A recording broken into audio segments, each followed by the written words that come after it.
Hello friends, welcome back to Neetu's world. ఈరోజు నేను ఒక మంచి రెసిపీ అయితే చెప్తున్నానండి. క్యాబేజీ చాలా హెల్త్ బెనిఫిట్స్ ఉంటాయి, చాలా బోలెడన్ని న్యూట్రియంట్స్ ఉంటాయి. ఉన్నప్పటికీ కూడా ఉంటాయనే విషయం అందరికీ తెలుసు, బట్ తినడానికి మాత్రం బాధగా ఉంటుంది. నాకైతే అసలు క్యాబేజీ అంటే ఇష్టం ఉండదండి. బట్ ఇష్టం లేకపోయినా సరే హెల్త్కి మంచిది కాబట్టి ఎలా తినాలి, ఏ విధంగా రెసిపీ చేసుకుంటే టేస్టీగా ఉంటుంది అనేది నేను ఈ వీడియోలో అయితే షేర్ చేస్తానండి. రెసిపీ చెప్పే ముందు అసలు క్యాబేజీలో ఎలాంటి న్యూట్రియంట్స్ ఉన్నాయి అనే విషయం ముందు తెలుసుకుని తర్వాత రెసిపీలోకి వెళ్తే ఆ ఇంట్రెస్టింగ్ వేరుగా ఉంటుంది కదా. సో అందుకని హెల్త్ బెనిఫిట్స్ని నేను ఫస్ట్ చెప్పి తర్వాత రెసిపీ చెప్తానండి. ఈ క్యాబేజీలో సి విటమిన్, కే విటమిన్ చాలా ఎక్కువ ఉంటుంది, ఫోలేట్, ఫైబర్స్ కూడా ఎక్కువ ఉంటాయి అన్నమాట. సో దీనివల్ల ఏంటంటే మన హార్ట్కి హెల్తీగా ఉంటుంది. ఎందుకంటే బ్లడ్లో ఉన్న కొలెస్ట్రాల్ని ఈ సి విటమిన్ అనేది తగ్గించేస్తుంది కాబట్టి ఆటోమేటిక్గా మన హార్ట్ హెల్తీగా ఉంటుందన్నమాట. ఇంకా ఫైబర్స్ ఎక్కువ ఉంటాయి కాబట్టి మన డైజెషన్కి, బౌల్ మూమెంట్ని ఇంక్రీజ్ చేస్తూ ఫ్రీగా డైజెషన్ అనేది జరుగుతుంది. ఇంకా సి విటమిన్ ఉంది కదా, ఇమ్యూనిటీ బూస్టర్గా యూజ్ అవుతుందన్నమాట. ఇంకా దీంట్లోనే కే విటమిన్ ఉంటుంది కాబట్టి మనకి వాపులు, బెణుకులు లాంటి ఇన్ఫ్లమేషన్స్ ఏమీ రాకుండా ఉంటాయి. వాపులు అంటే క్యాన్సర్ వల్ల వస్తాయి చూసారా, కణితలు, అలాంటివి ఏమీ రాకుండా తగ్గించేస్తుంది అనమాట. ఇంకా కే విటమిన్ ఉండటం వల్ల మన బోన్స్ మంచి స్ట్రాంగ్గా ఉంటాయండి, క్యాన్సర్ని తగ్గిస్తుందని చెప్తున్నాం కదా.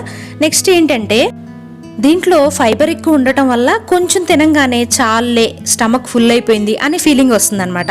సో దానివల్ల ఫుడ్ తక్కువ తింటాం, వెయిట్ని కూడా మేనేజ్ చేసుకోవచ్చు. ఇదండి హెల్త్ బెనిఫిట్స్. నెక్స్ట్ ఇప్పుడు రెసిపీలోకి వెళ్ళిపోదాం. ఈ రెసిపీ కోసం నేను ఏం తీసుకున్నానంటే ఒక చిన్న క్యాబేజీ తీసుకున్నానండి, 2 పొటాటోస్ తీసుకున్నాను. ఫస్ట్ అయితే క్యాబేజీని చక్కగా కట్ చేసుకోండి, సన్నగా కట్ చేసుకోండి. సుమా గారి వీడియో చూస్తే క్యాబేజీని కట్ చేయడం కూడా ఒక ఆర్ట్ అని చెప్తారనమాట. సో నేను ఇది ఫస్ట్ టైం కట్ చేశాను క్యాబేజీ, ఎందుకంటే ఇంట్లో పెద్దగా యూస్ చేయము. సో అందుకనే క్యాబేజీ కట్ చేయడం కూడా పెద్దగా నేను ఎప్పుడు కట్ చేయలేదన్నమాట, ఇదే ఫస్ట్ టైం కట్ చేయడం. సో సన్నగా క్యాబేజీని కట్ చేసుకోండి. సో మొత్తం కూడా క్యాబేజీని ఇలా సన్నగా కట్ చేసి పక్కన పెట్టేసుకోండి. ఇప్పుడు ఏంటి అంటే దాంట్లో యాడ్ చేసుకోవడానికి పొటాటోస్ యూస్ చేస్తున్నాం కాబట్టి ఆ 2 పొటాటోస్ని బాయిల్ చేయాల్సిన అవసరం లేదండి, చక్కగా పీల్ తీసేయండి. పీల్ తీసేసి నీట్గా వాష్ చేసేసుకుంటే వాటిని సన్న ముక్కలుగా కట్ చేసేసుకోండి. సో ఆ సన్న ముక్కలుగా కట్ చేసుకోవడం వల్ల చక్కగా మగ్గుతాయి అన్నమాట, ఈజీగా తొందరగా అయిపోతుంది. సో ఇట్లా సన్న ముక్కలుగా కట్ చేసుకున్నాం, క్యాబేజీ అయిపోయింది. వాటిలో పచ్చి కొబ్బరి కూడా ఒక చిన్న 2-3 ముక్కలు మిక్స్ పట్టేసుకుని పక్కన పెట్టుకోండి. ఉల్లిపాయలు, పచ్చిమిరపకాయలు, అల్లం వెల్లుల్లి పేస్టు, పోపు వేయడానికి కరివేపాకు, ఇట్లా అన్నీ నేను రెడీ చేసి పెట్టుకున్నానండి. ఇప్పుడు ఒక పాన్ తీసుకుని అది హీట్ అయిన తర్వాత మనం తీసుకున్న క్యాబేజీ సైజ్ ఎంత ఉందో దానికి సరిపడా ఆయిల్ని యాడ్ చేసుకోండి. ఇప్పుడు ఈ ఆయిల్ అంతా యాడ్ చేసిన తర్వాత కొంచెం హీట్ అయిన తర్వాత ఇప్పుడు దానికి పోపు యాడ్ చేసుకోండి. పచ్చిశనగపప్పు, నెక్స్ట్ మినప్పప్పు, ఆవాలు, జీలకర్ర, 2 మెంతులు కూడా యాడ్ చేసుకోండి. మంచి స్మెల్ అండ్ టేస్టీగా కూడా ఉంటుందన్నమాట. సో వీటితో పాటుగా ఇప్పుడు ఏంటంటే కరివేపాకు, ఎండుమిర్చి కూడా ఒక 2-3 యాడ్ చేసుకోండి. ఇవన్నీ కూడా చక్కగా సిమ్లోనే పెట్టుకుని ఫ్రై చేసుకోండి. సో చూడండి, కరివేపాకు కూడా నేను యాడ్ చేస్తానన్నమాట. ఇప్పుడు ఏంటి అంటే ఉల్లిపాయలు, పచ్చిమిర్చి, అల్లం వెల్లుల్లి పేస్ట్ కూడా యాడ్ చేసి సిమ్లోనే పెట్టుకుని మంచిగా గోల్డెన్ బ్రౌన్ కలర్ వచ్చేంత వరకు కూడా చక్కగా వేయించేసుకోండి. పచ్చివాసన అనేది పోవాలన్నమాట. సో పచ్చివాసన పోయిన తర్వాత ఇప్పుడు నెక్స్ట్ ఏంటంటే మనకి మంచి కలర్ఫుల్గా కర్రీ అనేది కనిపించాలి కాబట్టి పసుపు లేకుండా నేను ఏ కర్రీ కూడా అసలు చేయను అనమాట. మంచి కలర్ఫుల్గా ఉంటేనే మనకి తినాలనిపిస్తుంది కదండి. సో అవన్నీ ఏగిపోయిన తర్వాత ఇప్పుడు మనం కట్ చేసి పక్కన పెట్టుకున్న పొటాటో పీసెస్ కూడా యాడ్ చేసుకోండి. ఈ పొటాటోస్ వచ్చేసి ఒక 5 to 10 minutes ఉంచితే కనుక చక్కగా సిమ్లోనే పెట్టి మగ్గుతాయి. ఒక పీస్ని నొక్కి చూడండి, ఉడికిందో లేదో అర్థమైపోతుంది అనమాట. ఇప్పుడు దాంట్లో ఏంటంటే మనం కట్ చేసి పక్కన పెట్టుకున్న క్యాబేజీ మొత్తం కూడా వేసేసుకోండి. ఇవన్నీ యాడ్ చేసిన తర్వాత ఇప్పుడు కాసేపు వేగనివ్వండి. ఒక 20 to 30% వేగిన తర్వాత సాల్ట్ అనేది యాడ్ చేసుకోండి, రుచికి సరిపడా యాడ్ చేసుకోండి. సో సాల్ట్ యాడ్ చేసిన తర్వాత పూర్తిగా క్యాబేజీ అంతా పచ్చివాసన పోయి మగ్గేంత వరకు ఉంచండి. మెయిన్ క్యాబేజీ నచ్చదు అనడానికి రీజన్ ఏంటి అంటే క్యాబేజీ స్మెల్ అనమాట.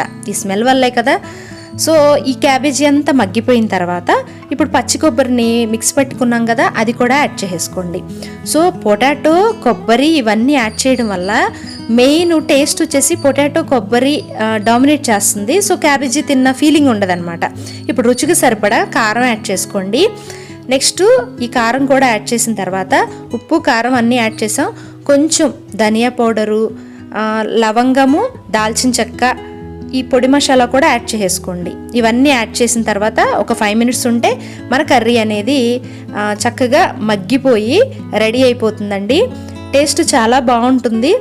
చూడండి, నేనైతే కర్రీ ఇలా రెడీ చేసేసుకున్నా. ఫైనల్గా మీ ఇంట్లో కొత్తిమీర ఉంటే అది కూడా యాడ్ చేసుకోండి. నా దగ్గర అవైలబిలిటీ లేదు, సో అందుకే నేను యాడ్ చేయలా. సో ఈ విధంగా అయితే కర్రీ అయిపోయిందండి. ఈ క్యాబేజీ కర్రీ రైస్లో తిన్నా బాగుంటుంది, నెక్స్ట్ చపాతీ, పూరి లాంటి వాటిలో తిన్నా బాగుంటుంది. మా ఇంట్లో పూరి ఉందన్నమాట, సో నేను పూరితో కలిపి కాంబినేషన్గా తింటున్నాను. కర్రీ మాత్రం చాలా బాగుంది. ఇష్టం లేదు అని అనుకుంటారు మోస్ట్లీ, ఇలా ఒకసారి ట్రై చేయండి. మీ ఇంట్లో వీక్లీ వన్స్ తినొచ్చు, ఆ విధంగా ఉంటుందన్నమాట. సో నేనైతే ఇక్కడ పూరితో ట్రై చేస్తున్నాను. పూరీలు ఇలాంటి వాటిల్లో ట్రై చేసేటప్పుడు సాల్ట్ తక్కువ వేసుకోండి, లేదంటే సాల్టీగా అనిపిస్తుంది. పొటాటో వేస్తున్నాం కదా, సాల్ట్ పీల్ చేసుకుంటుంది. సో తక్కువ వేసుకుని ఇట్లా సైడ్ డిష్గా కూడా తినొచ్చు అనమాట. మీకు గనక ఈ రెసిపీ నచ్చింది అనుకుంటే like, comment, share and subscribe. New members please subscribe చేసుకోండి. Thank you.